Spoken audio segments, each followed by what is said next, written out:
stairs. They're usually the key to unlocking design. No matter what age of house you have, they're usually the first thing you see when you walk in through the door. Here's a typical Victorian layout, a typical 1920s, 30s layout. You can see the stairs in a similar kind of way, 40s and 50s, and then in the 60s everything went slightly berserk and you just didn't know where the stairs was at all. And then coming back to kind of a 1990s house, we've kind of reverted back to the Victorian. The most important thing to get is flow in the house design. Flow is one of my key design standards. Now I'm just going to focus on the stair, not on the house as a whole. In a typical layout, you get these really congested areas, generally at the bottom of the stairs and underneath the stairs.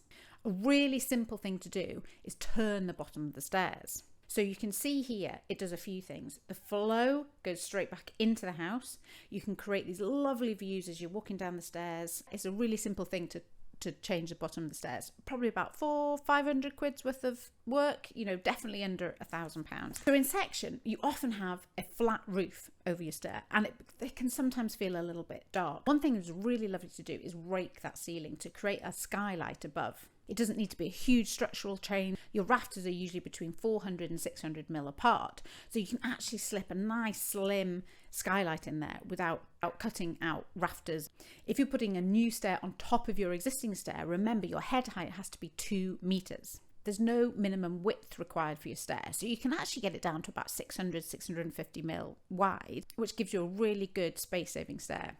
When you're going up into a loft, try and make sure that your stair head ends up in the highest point of your roof, because otherwise you're going to hit your head as you walk up. At the top, generally it's better to have it as a nice clear run, because turning it at the top means it'll crouch in on you on the first floor.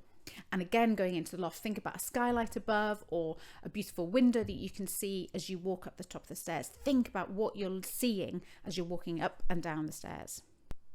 Thinking about style and storage. For storage to be really useful, you need to think about what you're having. You can't just have a big, massive cup and shove everything in. To think about what you need to put in there. Is it shoes? Is it Hoover? Is it a hockey stick? Then you can create storage to fit to whatever you need. You can create doors to access that triangular space underneath your stairs, or the stair itself can open up and they can become little drawers essentially. So if you're looking to do a space-saving stair, then look at how you can integrate the spindles. Thinking about creating really beautiful, simple spindles on the outside edge of the stair, you can really maximize the feeling of width. And breathe. I think that's stairs in a nutshell.